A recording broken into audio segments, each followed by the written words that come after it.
Alhamdulillahi Rabbil Alamin.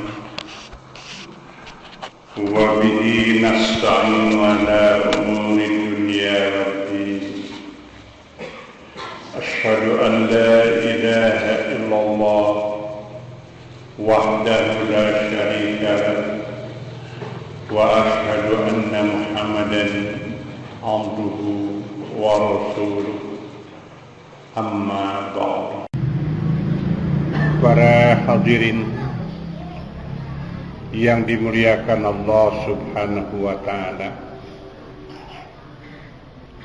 menghadapi dan menyikapi satu pekerjaan, tiap orang belum tentu sama. Ada yang perhatiannya begitu seksama,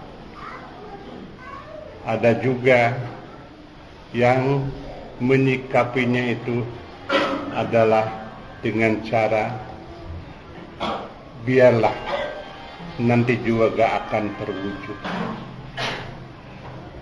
Yang dalam bahasa Al-Quran, sikap yang kedua biasanya disebut taswib.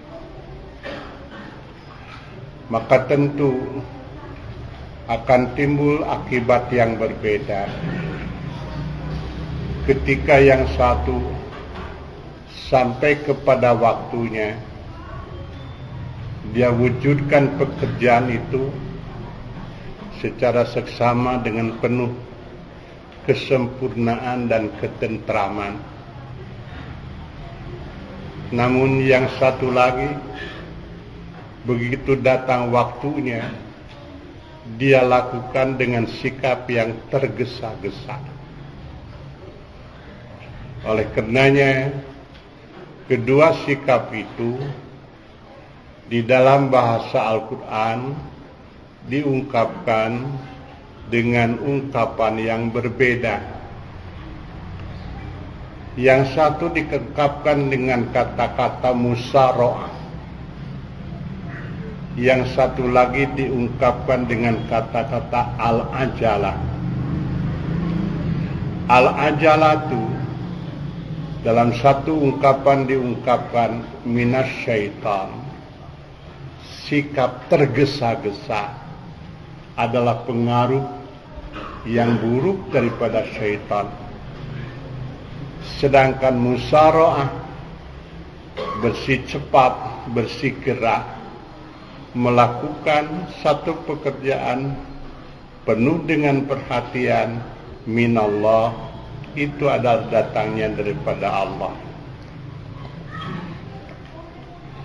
Sebagaimana yang kita maklumi bahwa manusia akan mengalami 3 waktu. Waktu yang telah lalu, waktu yang sedang dikerjakan, dan waktu yang akan datang. Waktu yang telah lalu tentu tidak akan terulang kembali. Waktu yang sedang teralami tentu akan disikapi dengan sikap yang 2 macam tadi. Dan waktu yang akan datang, ada kemungkinan orang masih sempat melakukannya, ataupun orang sudah tidak sempat melakukannya.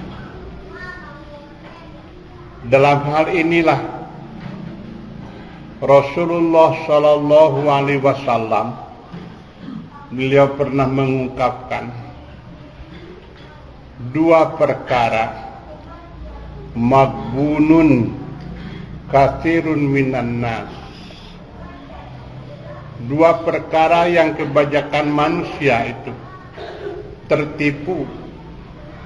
Yang pertama as-sihhatu, ketika dia sehat, dan yang kedua adalah al-firahu, ketika senggang waktu.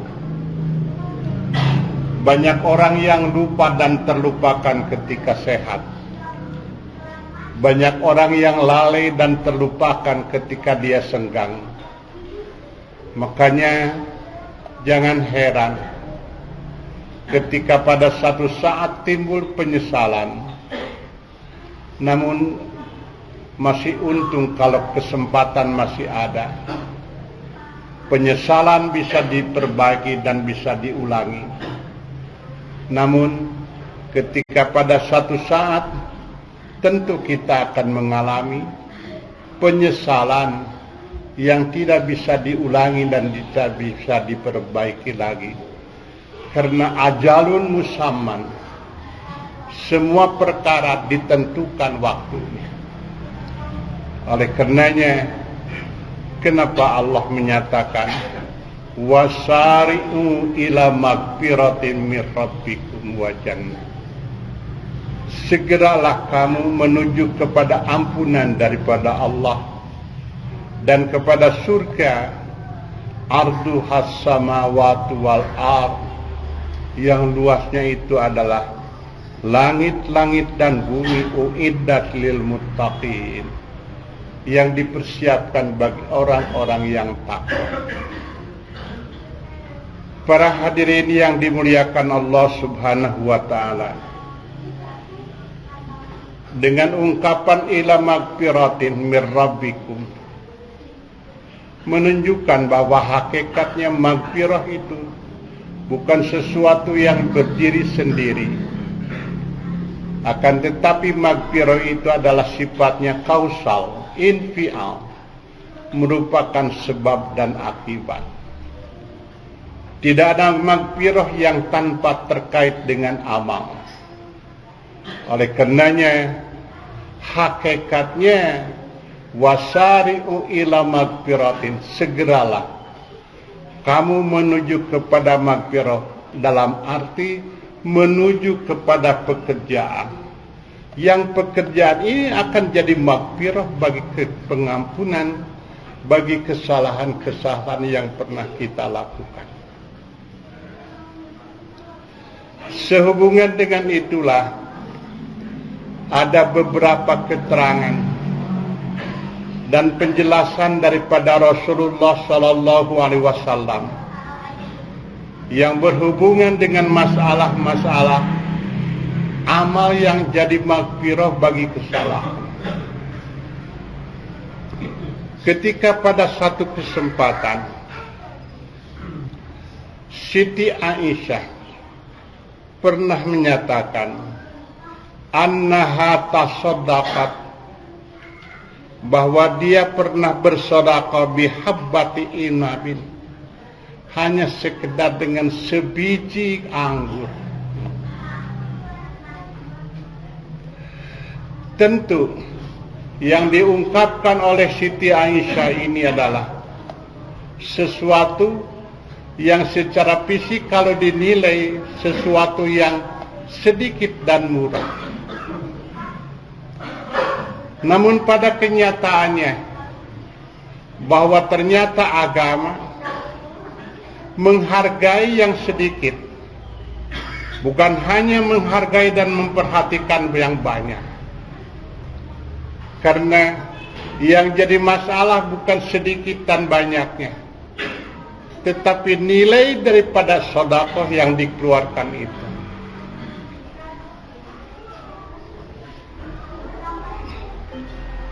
Dalam kesempatan yang lain, dengan tegas Siti Aisyah menyatakan, ittaqun nar, jaga dan peliharalah oleh kalian an-nar, ancaman api neraka, walau bisyiki tamratin, walaupun hanya sekedar dengan sebelah biji kurma. Apa artinya sebelah biji kurma? Secara harga, secara fisik, tetapi sengaja diungkapkan sedemikian rupa, menunjukkan bahwa hakikatnya agama memperhatikan yang sedikit, menghargai yang sedikit. Karena yang dihargai bukan fisiknya, akan tetapi nilai daripada pekerjaan fisik itu. memang pernah dijadikan perolok-olokan oleh orang-orang munafik ketika ada orang yang sedikit menghaturkan sedekah, diperolok-olokan mereka. Allah tidak memerlukan kepada sedekah yang sedikit. Ketika ada orang yang mengeluarkan sedekah dengan nilai yang banyak, mereka pun mengatakan orang ini ingin dipuji dengan jumlah yang banyak. Sedikit diperolok-olokkan, banyak pun masih demikian juga. Inilah kenapa Rasul menyatakan innamal a'malu binniyat.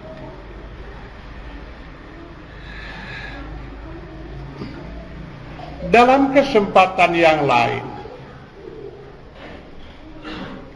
pernah ada seorang sahabat yang datang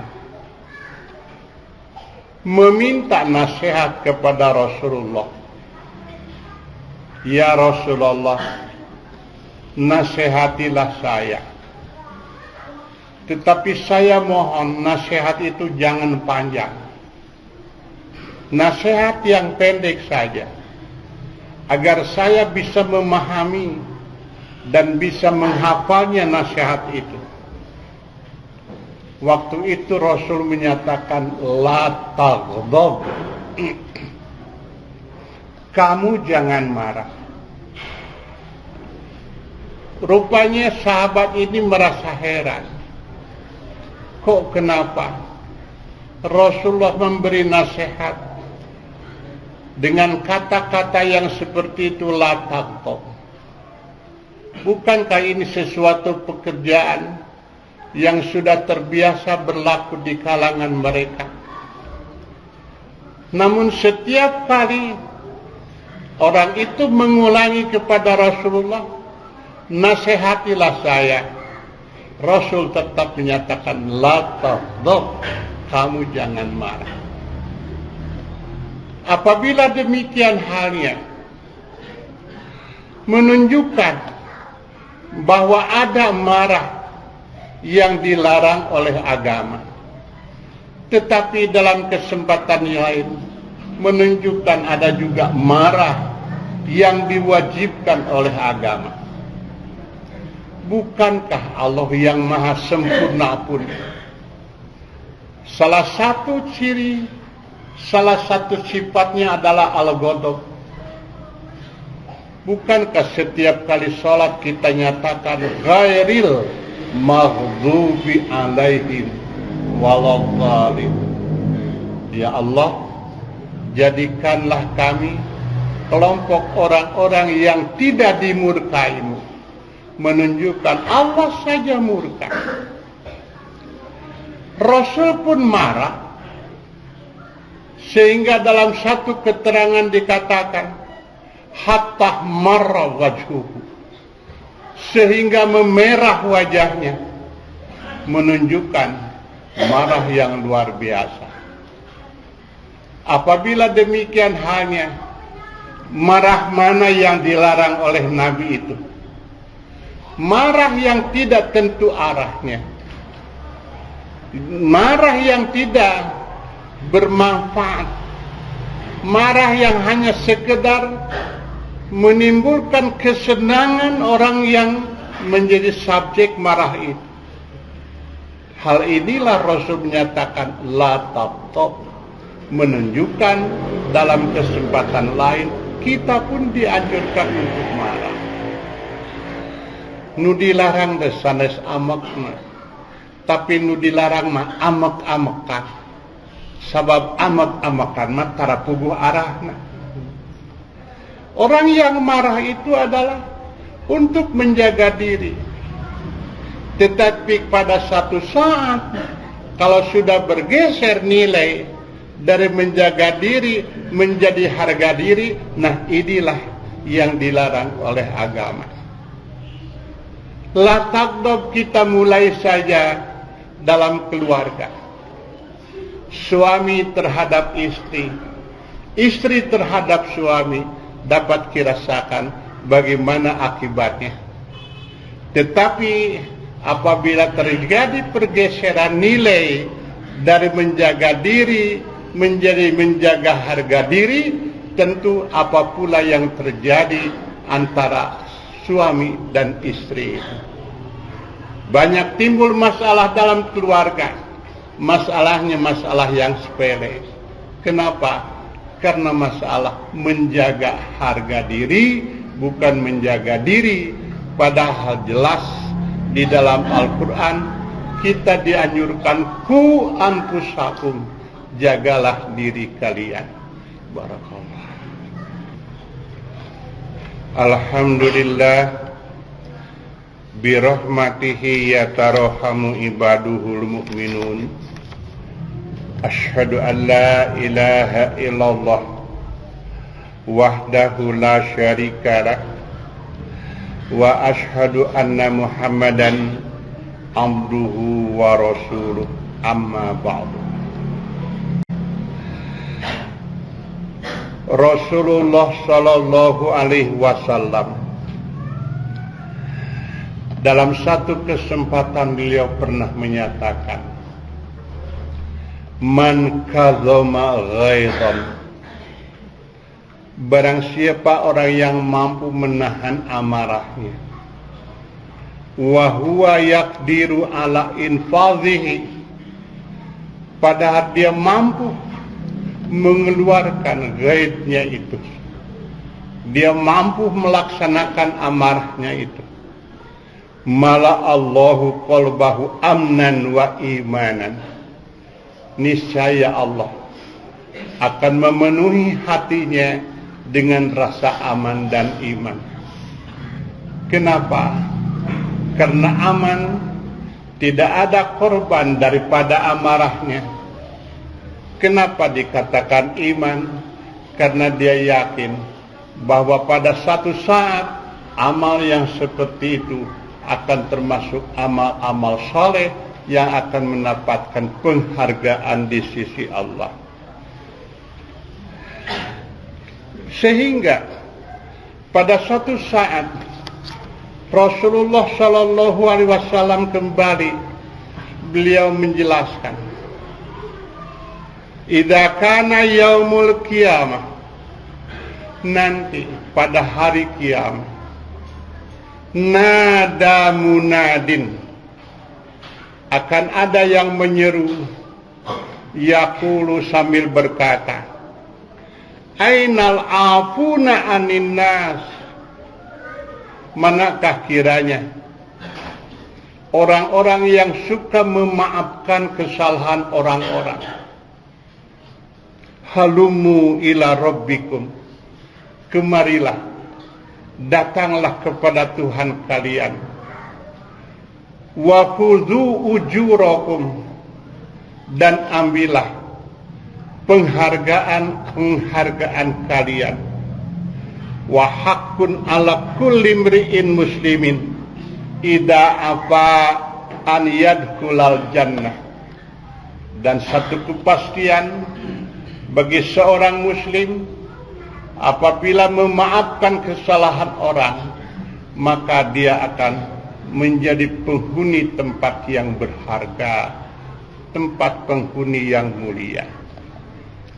Oleh karenanya, dalam hal ini jelas bahwa hakikatnya maghfirah itu bukan berdiri sendiri, tetapi maghfirah itu senantiasa terkait dengan amal-amal saleh, terkait dengan amal-amal baik. Dalam kesempatan yang lain, Rasulullah sallallahu alaihi wasallam menjelaskan, ma min rajulin yudnibu dzanban, tidaklah seseorang yang melakukan satu dosa, fayatawaddau, kemudian dia berwudu, fayuhsinul wudu'a, baik dalam melaksanakan wudunya, summa yusolli rak'ataini, kemudian dia salat 2 rakaat, fayastagfirullah, dia memohon ampunan kepada Allah, illa ghafarallahu, maka pasti Allah akan mengampuni dosa-dosanya itu. Dalam artian wa atbi'is sayyi'atal hasanata, sertakan perbuatan-perbuatan yang baik terhadap perbuatan-perbuatan yang tidak baik. Tamhuha, pasti perbuatan yang baik itu akan menutupi perbuatan-perbuatan yang tidak baik. Itulah barangkali makna maghfirah yang sering kita ungkapkan. Jelas, bukan hanya sekedar mengungkapkan astagfirullahaladzim, astagfirullahaladzim, tetapi hakikatnya adalah mewujudan daripada amal-amal soleh, sehingga dengan amal soleh itu akan menjadi maghfirah bagi kesalahan diri kita masing-masing. Rabbana la tuzigh qulubana ba'da idh hadaitana wa hab lana min ladunka rahmah innaka antal wahhab. Aqulu qouli hadza wa astaghfirullah li wa lakum.